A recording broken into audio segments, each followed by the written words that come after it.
Here we are on our next slide, slide 2. Now, the historical treatment of Greek theater is something like putting together this really big jigsaw puzzle with a lot of missing pieces. It's a challenge. And why is it like this big jigsaw puzzle with a lot of missing pieces? Two big reasons. Um, Number one of the primary ways that we know about Greek theater is through archaeology. There have been on-site excavations of all of the 160 plus Greek theaters that are out there. And that's really informative stuff, and it's given us a lot to work with. But it's also really difficult because in later periods, most of these buildings became sources of stone for other projects.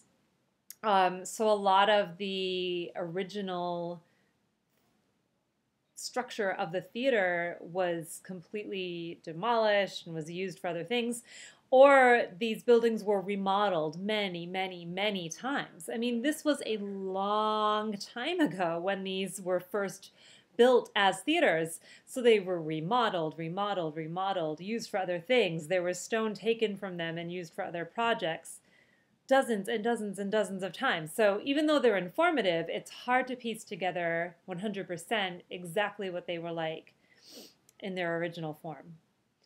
The second reason that all of this is like a jigsaw puzzle with missing pieces is that the other big piece of information where we get our information from are the texts themselves. And they're really informative. But they also present a challenge because back then the scholars really preferred to memorize the plays. The oldest surviving manuscripts of Greek plays actually date 1500 years after they were first performed. So you're talking about performers who didn't have scripts, right? They memorized things. There were not just like tons of paper copies of all these plays just floating around, and we're able to look at them. Um, so imagine what might have changed in the course over the course of 1500 years to the original manuscript. Um, and even the scripts we have access to do present some problems. I mean, obviously they embody a male perspective because they were written and selected and staged and performed completely by men. Um, but the existing Greek plays really do feature numerous choruses of women, and many of them feature really, really strong female characters.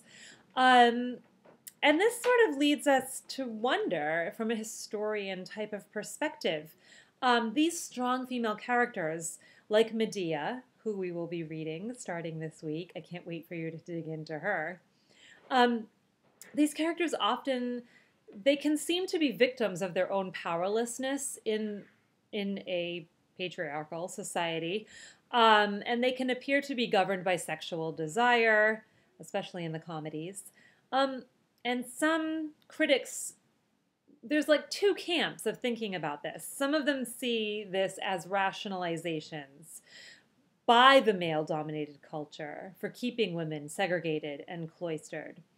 So in other words, some historians say, well, these male playwrights were writing these women to be victims of their own powerlessness. And they were writing these women to be governed by sexual desires, to kind of say, see, we're doing the right thing in sort of keeping the women down. Because look at them, they're a mess. Look at I'm going to write this female character to show what a mess women are and that we're doing the right thing and kind of keeping them in their place.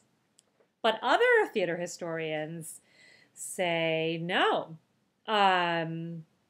They say that the way the male playwrights wrote some of these female characters was that it was actually like an attempt by these male playwrights to be to be sort of woke, woke Greek male playwrights, right? To kind of force their male audience to examine how they've been treating women and to call into question how they've been segregating women and cloistering their Athenian women in Athens, in Greece. So it's kind of a debate, were these playwrights